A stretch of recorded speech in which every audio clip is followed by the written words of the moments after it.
Um, tonight's class is class 16 of 32. We're right in the middle of it. And this is the second class on the Maha-Dukkhakkhandha Sutta and the third class in a row on the subject of dukkha. The first sutta, the Dukkha Sutta, we'd learned of the three forms of dukkha or stressfulness. There's the form of, or the stress of form or clinging to form and physical objects, beginning with the body, the stress of fabrications or the mental stress of living within wrong views of self in relation to the world, and the stress of change, the stress of impermanence.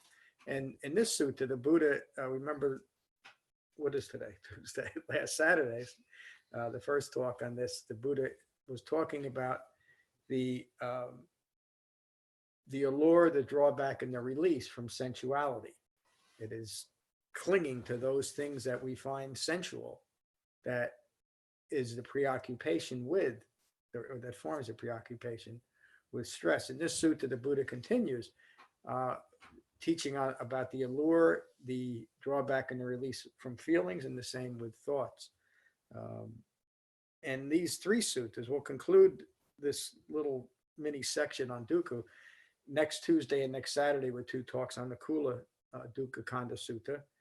All three on dukkha, but all three approaching it in significantly different ways. The Buddha continues, "Now, friends, what is the allure of form? Suppose a young woman of 15 or 16 years old, neither tall or short, thin or plump, or too dark or too pale. Is this when her charm is the greatest? Yes, it is, great teacher. Then it follows that whatever pleasure and happiness that is dependent on clinging to her present form is the allure of self-identifying with form." So of course, when we're all young and beautiful and everybody thinks that we're wonderful and we think the same, that's how we approach the world. Of course, the problem, as the Buddha is going to describe it right now, is that doesn't stay the same, does it? In fact, it changes pretty quick. And so what is the drawback of form, the Buddha asks? This very woman, now 80 or 90 or 100 years old, bent, needing a cane, trembling, miserable, gray-haired. I thought he was talking about me until he said gray-haired. Perhaps even bald. He was talking about me. Wrinkled, now ill, in pain, lying in her own filth. Later, still, one may see her as a corpse, rotting away, bloated, oozing. Later still, one may see her corpse being picked at by crows and vultures, a heap of bones. What do you think? Has her earlier charm vanished and a drawback appeared? What do you think? Yes, great teacher. Well, this is the drawback of self-identifying with form. So of all the things the Buddha could have picked that would change and get rotten over time, he picked the most obvious, didn't he? Our own physical form. Why? To teach us immediately to become disenamored with this form.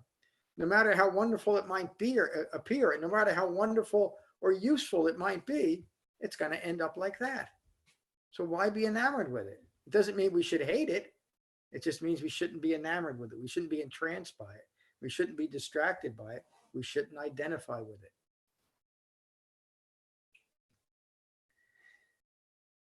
This is the drawback of self-identifying with form. And what is the release from self-identifying with form? The subduing of passion for form.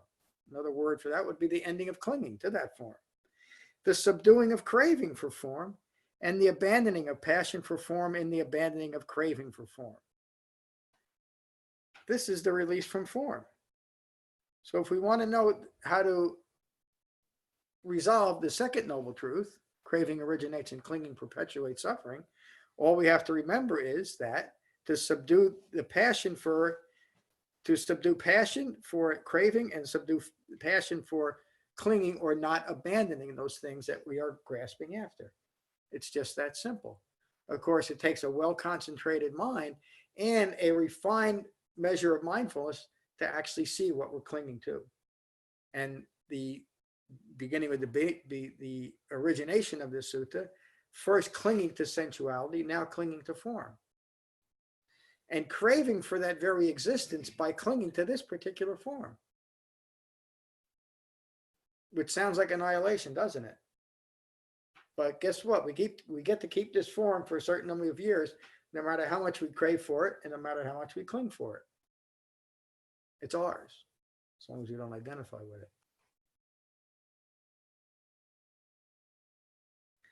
This is the release from form.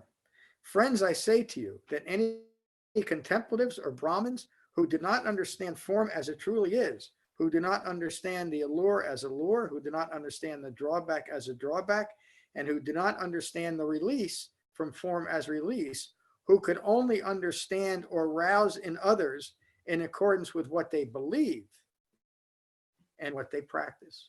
So the Buddha is saying, basically, those of other disciplines and other practices can only share their own ignorance with others and can only practice a Dhamma rooted in ignorance. But all is not lost.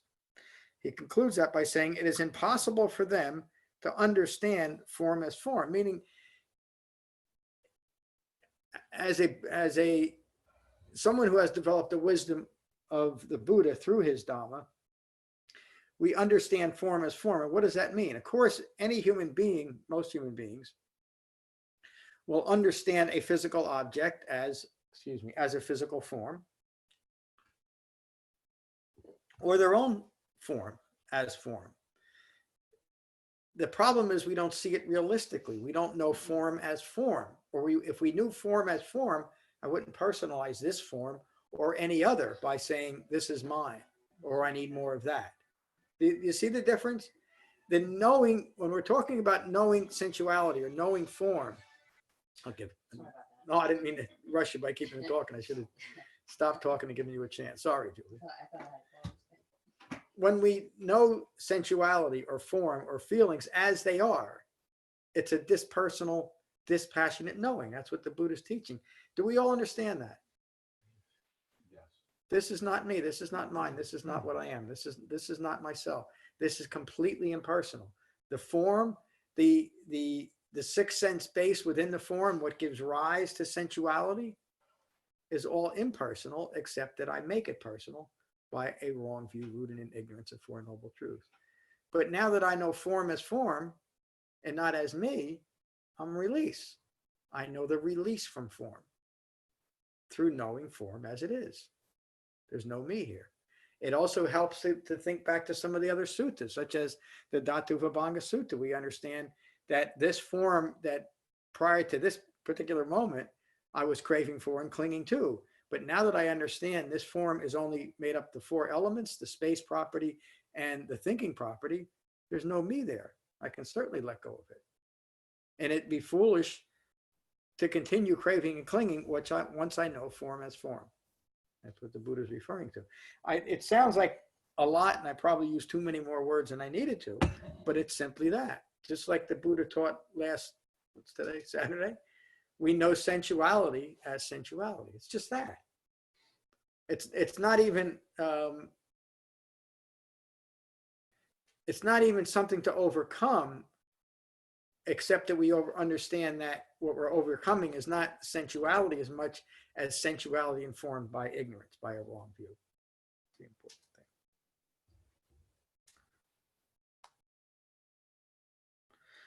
The Buddha continues, but friends, I say to you, any contemplatives or Brahmins who do understand form as it truly is, who understand the allure, as allure, who understand the drawback as drawback, and who understands the release from sensuality as release, would themselves understand form, and they would rouse that same understanding in others in accordance with what they're practicing.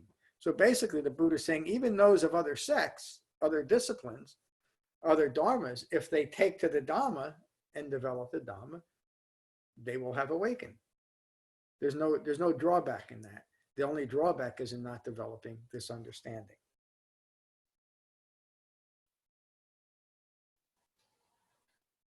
Skip over some comments. And this next section gets into the same about understanding the allure, the drawback, and the release of clinging to feelings. The Buddha continues, now friends, what is the allure of feelings? When a skillful disciple is secluded from sensuality and unskillful mental qualities enter and remain in the first jhana, Now the Buddha is describing our meditation practice. Enter and remain in the first jhana, which is the experience of rapture and pleasure arising from that very seclusion and accompanied by directed thought and evaluation. So the Buddha is using this sutta to include a teaching on jhana, so important, as it relates to developing a practice that can understand and abandon the cause of dukkha. Okay? The experience of rapture and pleasure. Rapture in this sense is simply a well-focused, joyful engagement with what we're doing, in this case, meditation. And we have, initially in meditation, we are experiencing pleasure simply by meditating. And every one of you would say, yes, that's the case, often anyway, not be every time you sit down. But when you start meditating, there's an initial feeling of pleasure and, may I say, joyful engagement in what you're doing. And there's a measure of directed thought, which simply means my thought is directed towards an object. In this case, it's directed towards my breath, but it's also directed away from being distracted by thinking. I recognize I'm caught up in my thoughts. I direct my thoughts back to my breath, and I continue my meditation. Directed thought. Included in that is that word evaluation, which simply means in this moment, I'm placing a value judgment on what's occurring. Meaning, I'm saying, I like it, I don't like it, I'm doing this right, or I'm not doing this right. Meditation is way too hard. I can't believe what a wonderful meditator. Any of those things is evaluation. And it's simply to be recognized that I'm doing it and continue with our meditation practice. And if we do that, you'll see that evaluation falls away. So does directed thought. As the Buddha continues, established in the first jhana, the skillful disciple is free of the affliction of their own craving and the craving of others. I don't know if I've heard that line anywhere else as it relates to meditation, but in meditation, we're establishing that seclusion. We're abandoning craving and clinging, at least in that moment. And in that moment, as I'm well concentrated, the craving and clinging that is inherent in the world around me isn't touching me in that moment. That's true seclusion. And Lorna brought up a good point.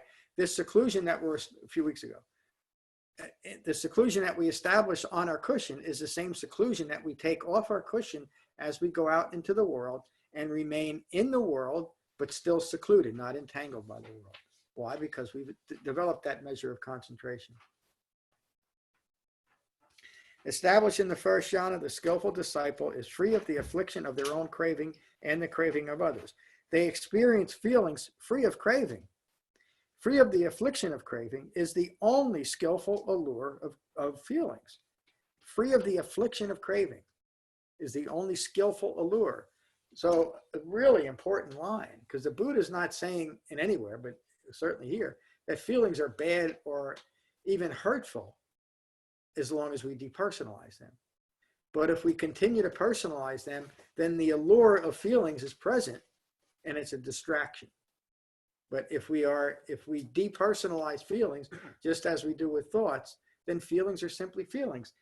As we talked about earlier, even a profound feeling of the deep pain of loss is simply what's occurring. It's not right or wrong to feel it. It's what's occurring right now. And even those profound feelings pass away. They're impermanent. But when we're mindful and well concentrated, we can even appreciate the profoundly sad feeling arising because we understand this is entirely appropriate for what's occurring in my life. And when you can understand life that way, then you can, and you hear me say this often, then every moment becomes meaningful. Why? Because we're present for it. And so even a seemingly, in the past, troubling situation is now simply an opportunity to be alive with an unpleasant situation. There's an incredible amount of meaning in that, because most of those things that we say we don't want, we're going to get no matter what. And if we can stay present for them, it doesn't mean that we're now overjoyed about something that is inherently bringing sadness to it. It simply means that we can live that aspect of being a human being. That's living. That's living 100%. It's not having any conditions placed on my life. That's what conditioned thinking means, by the way. That I've placed conditions on what I need to be happy or safe and secure, what I need to move forward, what I need to live in the world. Continue. They experience feelings free of craving. Free of the affliction of craving is the only skillful allure of feelings.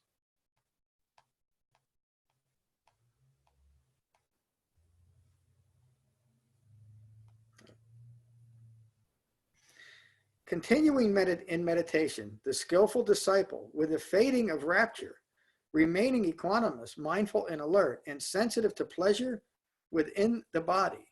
That's such an important line because it could get confusing. Aren't I trying to avoid being sensitive? No. A well-concentrated mind who has developed a refined mindfulness of the Eightfold Path is exquisitely sensitive to what's occurring, but does not need to react to it. There's a profound difference between being sensitive. Another word for sensitive would be to be of right mindfulness to what's occurring. It doesn't mean that I'm still engaging in using my senses to validate ignorance. I'm simply sensitive to what's occurring. John, there's a lot of what he's going over right now, just in many ways, just the development of the 7 factors. Oh, yeah. Yeah, I mean, these are all aspects of that. And we'll touch on that on retreat and later on in our study too. We're going to go over the Anapanasati Sutta and I think the Satipatthana, where the Buddha talks about that. But yeah,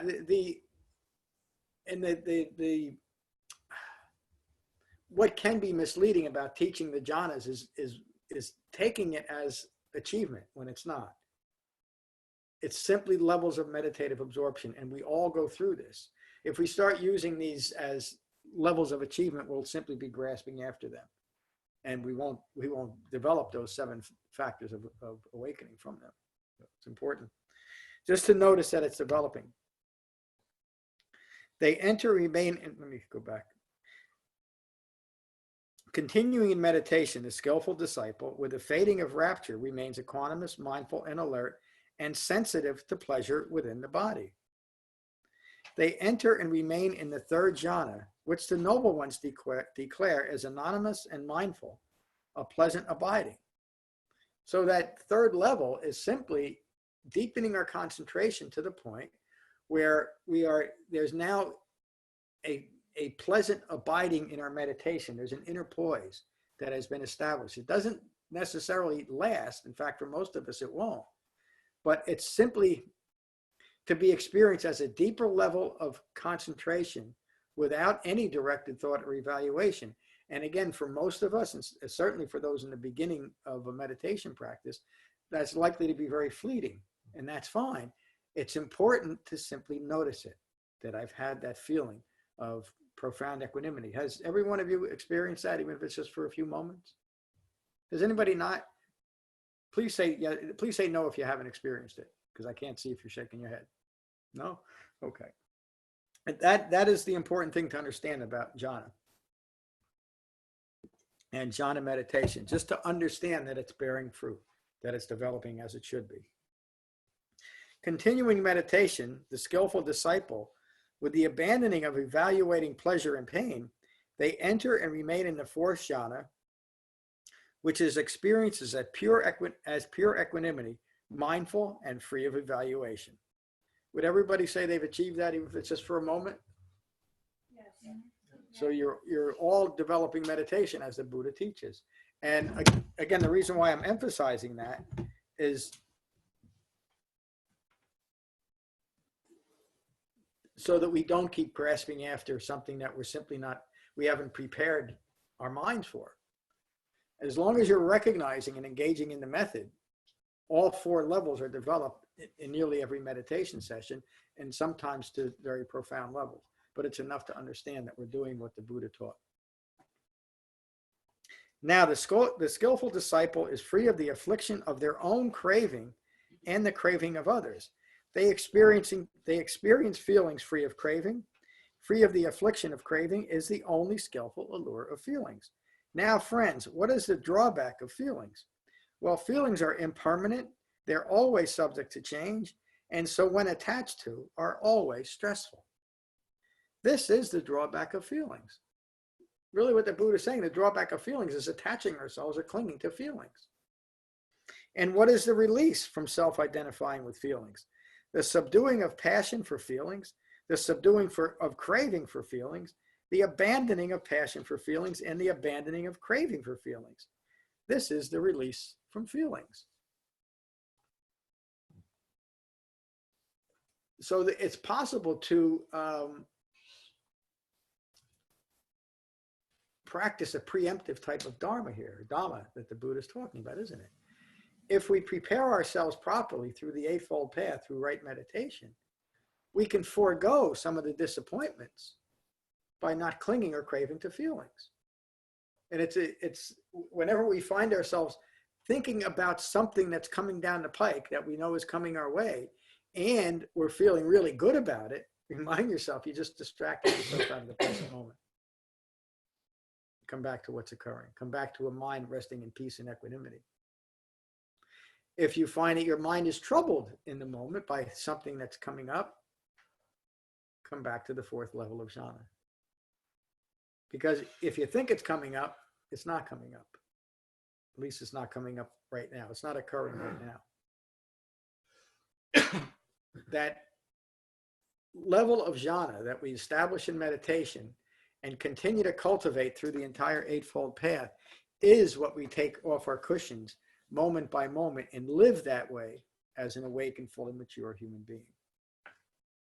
Free of the allure, the drawback, and we have experienced the release from sensuality and feelings. Let me continue.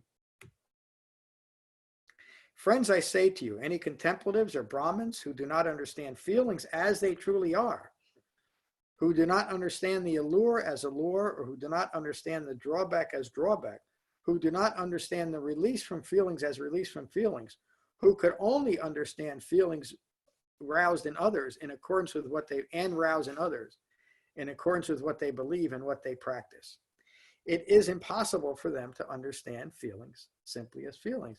You think about how enamored we've become with feelings, that there's entire wings of libraries about how to deal with our feelings and what to do with our feelings and how to analyze feelings and how to talk about our feelings and who to give our feelings to, where to bury our feelings. It goes on and on and on, doesn't it?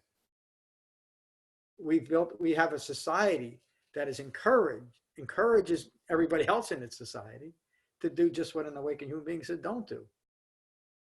Mess around with your feelings, massage your feelings, feel your feelings deeper.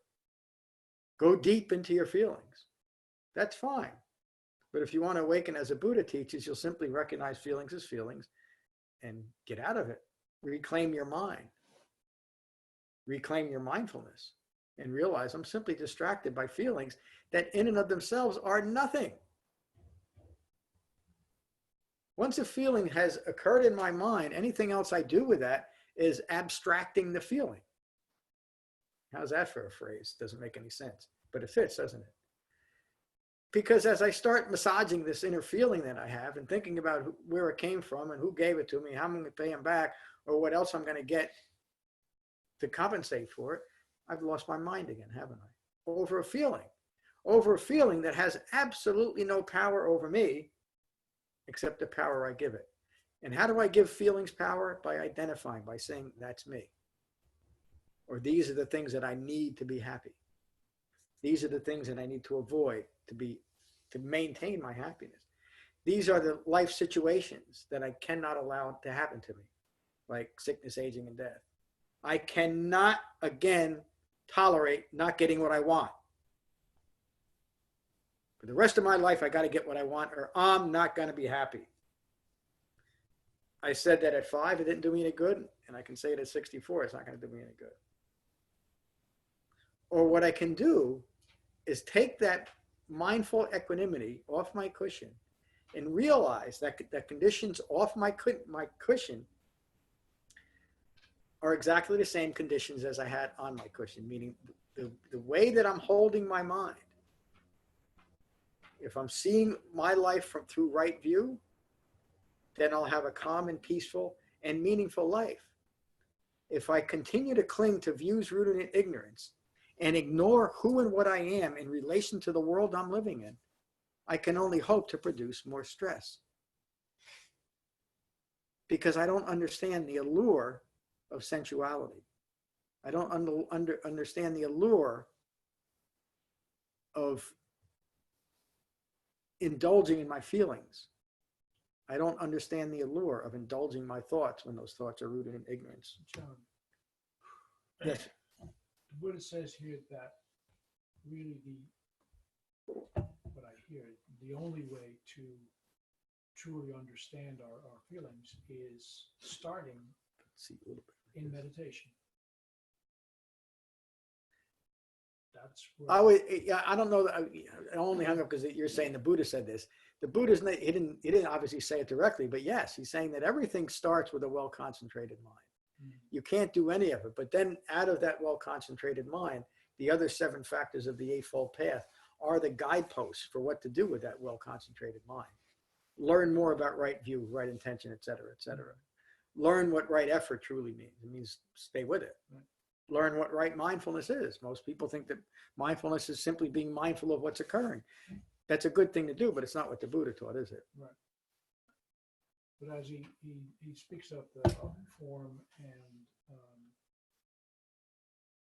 sensuality really in the world, this is where we practice it. Yep.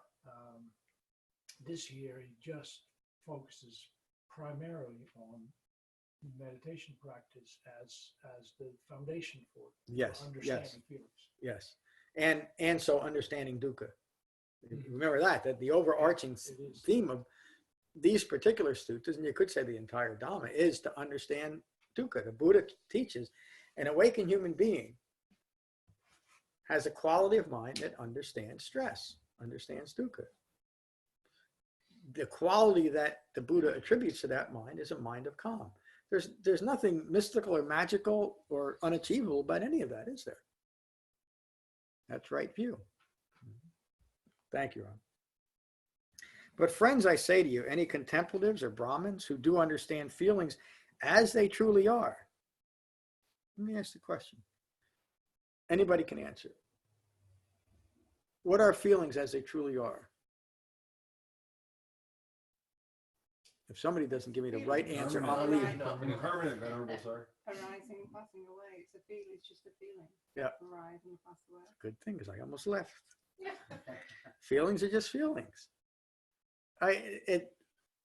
There's times when I've said this before here, and I talk about it, that life is absurd when you start looking at it. And even when you look at, we make so much about feelings and thoughts and our sensuality that we've almost developed a modern society to feed feelings, thoughts, and sensuality, haven't we? That's why there's advertising is out there 24/7, because we buy into it all the time.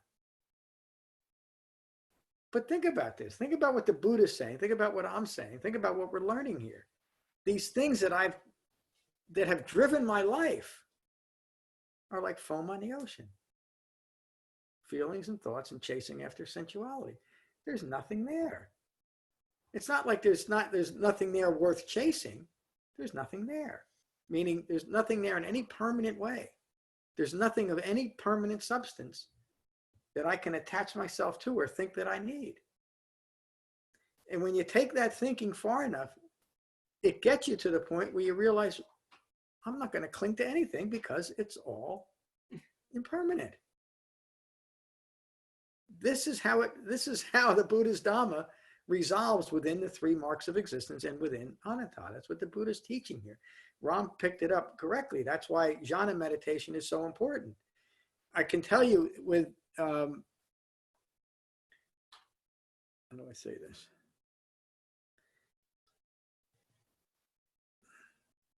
With all the other meditation methods that I learned, and I learned a lot of them, jhana meditation is the only meditation that applies to the Buddha's Dhamma. That might even sound a little silly to say, but when you understand this, TM is a very well-known and useful meditation method.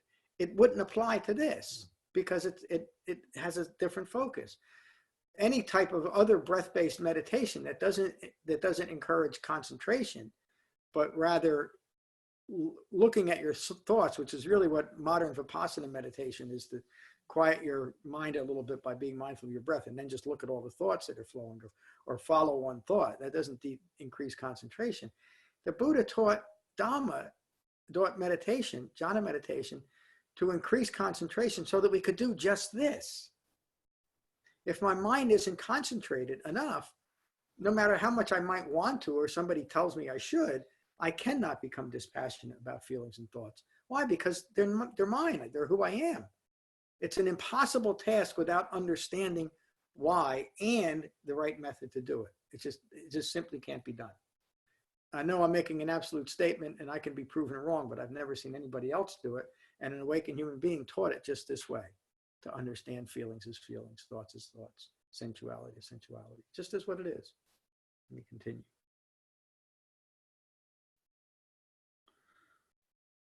I got to go back. But friends, I say to you, any contemplatives or Brahmins who do understand feelings as they truly are, who understands the allure as allure, who understands the drawback as drawback, who understands the release from sensuality as release, would themselves understand feelings and rouse that understanding in others. In accordance with what they believe and what they practice, it is now possible for them to understand feelings as feelings. It's possible because they've done the work. That's what I thought. This is what the Buddha said. Those in attendance were gratified and delighted by his words. I hope you all were too. Thank you. I thought that was the end of the sutta. So again, another simple and direct sutta that comes at dukkha in a slightly different way, but completely practical, isn't it? We know how to apply these teachings. When I feel myself stuck in the allure of sensuality, or the allure of feelings, or the allure of my own thoughts, I can recognize immediately this is where I need to practice restraint. Because a feeling can't have an allure in and of itself, can it? Excuse me. Or a form, an object, or any thought that I have about those objects. They only have the power that I give them. This is not me. This is not mine. This is not what I am. And dukkha is resolved. And I'm thinking clearly, meaning that I'm thinking what I need to think in relation to what's actually occurring in the world, so that my reaction, or whatever word you want to put it, or response, is appropriate. Because I'm not anywhere else. I've united my mind in my body, and I'm keeping it here through this passion.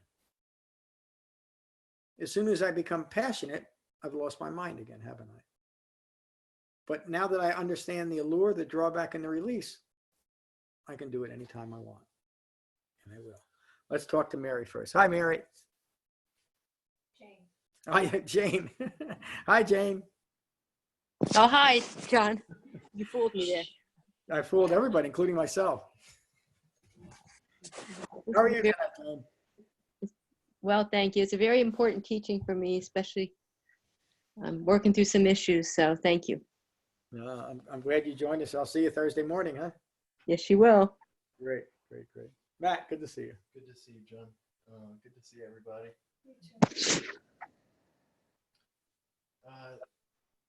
This really, I feel, is a teaching on refined mindfulness. It is. This is refined mindfulness, and how you develop refined mindfulness through jhana. Yeah, thank you. And apply it appropriately. Yeah. Thank you, Matt. Good evening, Lorna. Good evening. I enjoyed my meditation here this evening, so thank you all for coming. It's nice to have a group meditation on again. It really is. I think that's all I have to say. Thank you. Glad you're here. Hello, Tim. Good evening. I feel like I stepped into like advanced placement chemistry or biology, or pick a topic, because all that stuff, I view like anxiety as like feelings gone amok. And this sutta is teaching you the ability to avoid, to not ever have that, or not have that, or at least recognize it. Yes. So I'm with it, I'm doing it, but it's like I'm in a, sorry, I'm here, guys, and thank you for letting me listen. That's it right there. What did you do? Yeah, that's it right there. But thank you very much. It's something I've read over and over again, and it's something that analytically makes total sense, but in practice, it's very difficult. Yeah. Tim, Thank you. thanks for sharing that. You don't have to get it. There's Yeah. nothing to figure out, and you can't figure it out. Mhm. It's something that you're feeling something. Yeah, and just do what you're doing. Yeah. I mean, every one of you has felt overwhelmed. Maybe Julie and Michael haven't, but have felt overwhelmed at the amount of material. But now, it's you understand it now, right? And it's more or less integrated. That's just the way it is. You know, I had to just read the Eightfold Path about 300 times just to know what the words were, not to use it, just because they're foreign. But that's Dhamma practice. You know, you're doing just what you need to do. Glad you're here. Hello, Ram. Yeah, I was feeling overwhelmed. It's let me count the ways. But it goes away. That's a slow process, and it's good to recognize that you're feeling overwhelmed, and that is just another feeling. Yep. That's an easy one to get hung up on, and it's something that can push you off the path and say, "Oh, sorry, no, too much. Let's just back to TM." That's a good example of letting your feelings drive what you're doing. Yep. It's just that practical way. Yeah, I was a bit confused in the beginning of reading this section, why he would, because all the other sections of the sutta are all in that same format. And then he comes to feelings, and he says, "No, jhana. That's where it starts, and that's Yeah. If you don't get that, you will never get the release from feelings. You'll never see feeling as feeling. Yeah. And almost want to have this at the beginning of the sutta. Yeah, you could. And you remember the Satipatthana Sutta begins with just this: become mindful of your breath in the body, then be mindful of feelings arising and passing away. It's the same instruction. So misunderstood, because we're so enamored with our feelings and our thoughts that we can't just let them arise and pass away, can we? We got to create all kinds of dharmas about what to do with them. And how and then go back to history and see how this whole focus on feelings really came to a head in the Romantic period. Yep.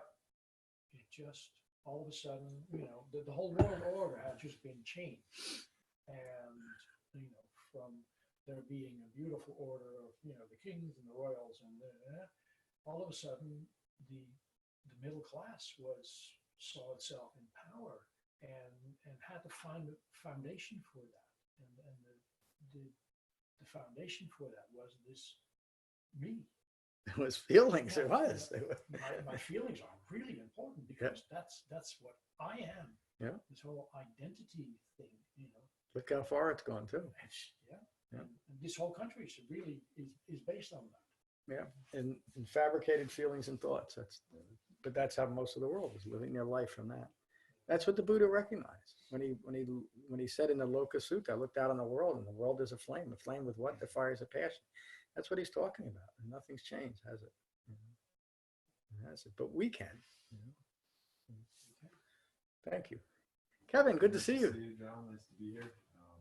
You just said what I was going to say. The world is a flame, and the sutta sort of describes the way that distraction manifests at the point of contact, and why, having a calm mind or experiencing what it is like to meditate and do jhana practice helps carry mindfulness out into the world that is aflame and full of distraction. So nice to be here and experience that with everybody.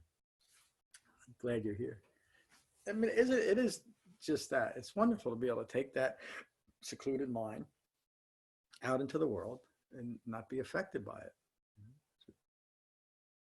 It's its own reward. Hello, Mary. Hi, hello everybody. It's good to be here. This is one of those with lots of subtlety and nuances, and then even more brought out by everyone's comments. Just appreciate this honor. Thank you. I do too. Thank you, Mary. Good evening, David. Good night. Thank you. Glad you're here. Hello, Bonnie. Oh, John. I understand what Tim is saying. It does take a while to let go. It's like using the Eightfold Path is such a great framework, and so that you can accept that this is where we're at. We can't change anything until we can see it. Then we can kind of think about it and come to understand those things. Because with somebody who, feelings have always been part of my profession, but how we think about them is sometimes much more useful. Yeah. Because it still doesn't mean I can let go of that thing that I'm clinging to, but I certainly have to see it. I have to understand what I'm clinging, then I can loosen my hold. I need to grab it right back. I can do that. So for me, the thing that you say at the end of our meditation is to be at peace with a less than peaceful mind, and that's and the most significant thing that comes from that for me is being able to see the judge like the judgment that we hold upon ourselves if I'm not able to do it in this way, or if I feel this or whatever, to step back and accept that this is the way it is. I have to say that it can be frustrating or difficult if those around you want to react. I talked about this a long time ago, but that I don't care about things if I'm not reacting the same way. Yep. And so then it's hard not to get sucked in, so that you can show, I do care. Anyway, so to be at peace with a less than peaceful mind and is something that helps to right the ship, so to speak. Yeah. For yourself and others. Because if I do it, then I can sort of be a guide. I can hang on. Where to, for myself, too. Absolutely first. Yeah, I agree. I think the world could use a few more stable, well-concentrated minds in it. Thank you, Bonnie. Hello, Liz. Hello, everybody. It's so nice to be here. In a particularly stressful part of my life, I was in conversation with someone and we were talking about, having the choice to jump into the mix or to sit back. And the analogy was, when you go to an amusement park and there's a giant Ferris wheel, there's always a little bench there that says, you can sit here or you can get on the ride. And so, there are times when I use that exact analogy where, call it a Ferris wheel. Most people think that that's kind of calm, but it's not my thing. Call it a roller coaster, call it whatever you want. But it's, you always have the choice to sit out on the bench. And it happens in small steps, at least it did for me in going through this whole process, to integrate these things in a way where it's just small bites at first. like seeking patience. You start training yourself at the traffic light to not lose your patience. And then you do it, the next time you're forced to wait in a line or whatever. And then you do it with more important things, and you just try to bring those skills into those moments. So anyway, I'm happy to be here. I'm happy to hear this again in all the different ways that it's said, for the benefit of catching on to it more than once, as it's being discussed. So thank you. Thank you. You used the word skills. It really is what the Dhamma is about, is learning skills to live in the world in a meaningful and peaceful, successful way. First you learn the steps, and then you learn the skills, and then you start using the skills. Yeah, it's just that. The skillful use of the Dhamma. I remember where I was the first time I heard that when we were in the other space. And I just felt like that was such a good thing to say to myself in a moment of questionable response, to just be able to say, now I can make a skillful decision. Now I can use the Dhamma in a skillful way. Yeah. And kind of pull back from things. But what Bonnie was saying is so important too, where you always have, and I think I said it last week, you always have the opportunity to stop, to sort of give yourself some kindness, and then to pick up anywhere in the Eightfold Path that you need to pick up in. Yeah. And start over. That's what's so great about this is you don't have to feel like you need to punish yourself because you fell out of school on something. Yeah. Wow. Thank you. You really touched on something so important, that nobody's going to be perfect in their Dhamma practice unless you're Khandana. That doesn't matter. We learn first to be very gentle with ourselves, don't we? Mm-hmm. And so if we do something that's not quite within the framework of the Dhamma practice, we look at it, let it go, and take another breath. And Khandana could do that because he spent plenty of time doing it the wrong way. Yeah, he did. He studied just like the Buddha did, many of the same teachers. But the time it takes us to awaken is really completely irrelevant. What is, maybe not completely, but it's very minor compared to actually just taking to the Dhamma and practicing. Because immediately, if you're doing it right, you get the feelings that the Buddha described here in your first meditation session. And very quickly, as you integrate the Eightfold Path, probably within hours, if not days, you can see the benefit of it immediately. And all of that is important because it encourages us to keep going and complete the task. Wake up in this lifetime, which is what the Buddha intended. Hello, Michael. Hi, John. That was a really good explanation of feelings. This is what I get out of it quickly. Feelings are fabrications, not me, not mine, not who I am.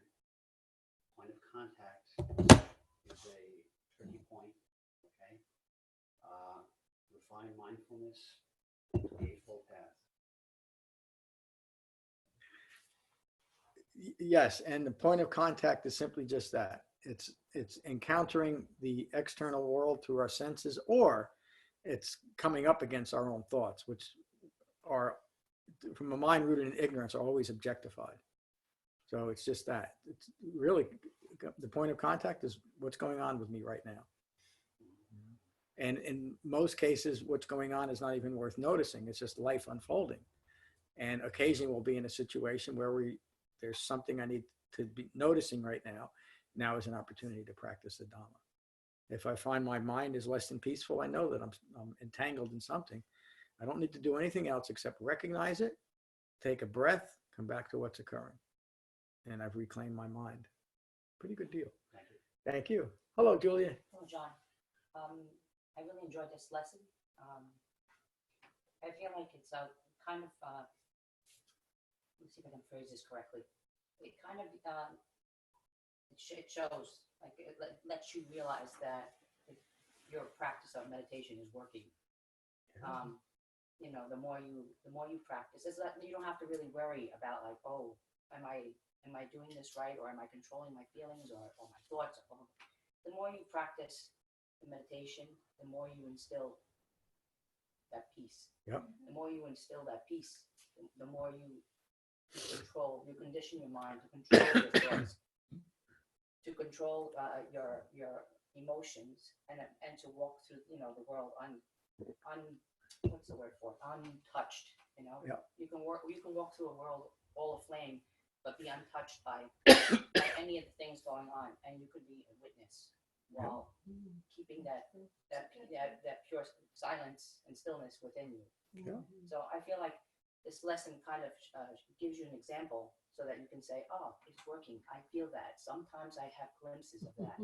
And so it's not like it's perfect yet that I'm walking around like that all the time. But yes, I do experience that at times, you know, and so you can be happy and, you know, and say, it's working, you know, it's doing what it's supposed to be doing. So that's what I got from it. So thank you, John. Thank you. You got a lot from it.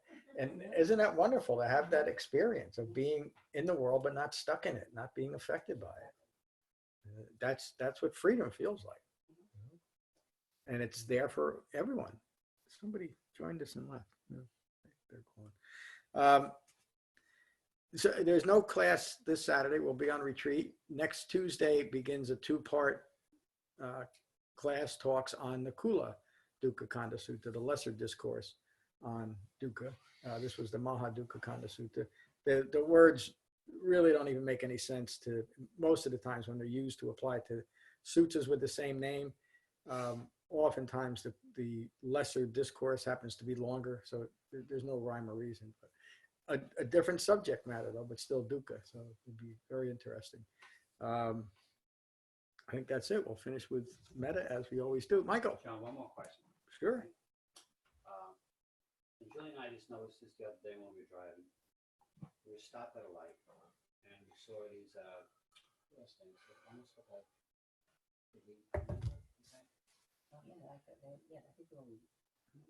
these little growths, plants. I don't know. I guess they're weeds. Looks like weed. They have like fuzzy heads on, you know, blowing in the wind. And, We have all these Well, crazy discussions. Your answer may be the same. so we're just sitting at this light and we're looking at them. They're being blown by the wind, and some of them are banging into the other ones. And like they start like, you know, hey, you know, are all living things subject to dependent origination? That's true. We really had that thought. I mean, they're suffering, you know. And, that's what we're wondering. life, you know, and, It's an interesting question. Dependent origination shows how suffering arises within individual human beings. So that's where it's meant to be applied. As it applies to other beings and other objects that are inhabiting the physical universe, there's still dukkha there, if you want to look at it that way. But it really is only a teaching on how a human being who's rooted in views ignorant of Four Noble Truths will suffer. The what it teaches. And because it doesn't apply to you, you don't need to worry about it. Right. Yeah, I mean the other issues in the world are important on one hand, but the Buddha understood even the problems with like pollution were a problem during the Buddha's time, not just with modern factories. They didn't really know about how to dispose of food or human waste properly, or even bodies. Sometimes they just leave them on the side of the road, let them rot. So those kinds of things are always happening in the world, whether a Buddha was here with his teachings or not. We are so fortunate because as human beings, we have a mind that can understand these teachings and end our relationship with dukkha by developing right view. But other than that, the world is as the Buddha described it. It's a flame. It's a flame with the fires of passion. And again, we can avoid the conversation that says, well, are you saying there's nothing good in the world? No, nobody's saying that. I never said it. The Buddha didn't say it. But it is our preoccupation with dukkha that is the problem. So you bring up a very good point, Michael. Thank you. We'll finish with metta, as we always do. And these are the Buddha's words on metta from the Karaniya Metta Sutta. This is what should be done by one who is skilled in goodness and who knows the path of peace. Let them be able and upright, straightforward and gentle in speech, humble and not conceited, contented and easily satisfied, unburdened with duties and frugal in their ways, peaceful and calm and wise and skillful, not proud or demanding in nature. Let them not do the slightest thing that the wise would later reprove. Wishing in gladness and in safety, may all beings be at ease. Whatever living beings there may be, whether they are weak or strong, omitting none, the great or the mighty, medium, short, or small, the seen and the unseen, those living near and far away, those born and to be born, may all beings be at ease. Let none deceive another or despise any being in any state. Let none through anger or ill will wish harm upon another. Even as a mother protects with her life her child, her only child, so with a boundless heart should one cherish all living beings. Radiating kindness over the entire world, spreading upwards to the skies and downwards to the depths, outwards and unbounded, freed from hatred and ill will. Whether standing or walking, seated or lying down, free from drowsiness, one should sustain this recollection. This is said to be the sublime abiding. By not holding to fixed views, the pure-hearted one, having clarity of vision, being freed from all sense desires, is not born again into this world. Last. Peace. See you, Mary. Bye, John. Jeez. Hi, Jane. See Hi, it. Mary. See you, Jane. Mary Jane. See you, Mary Jane.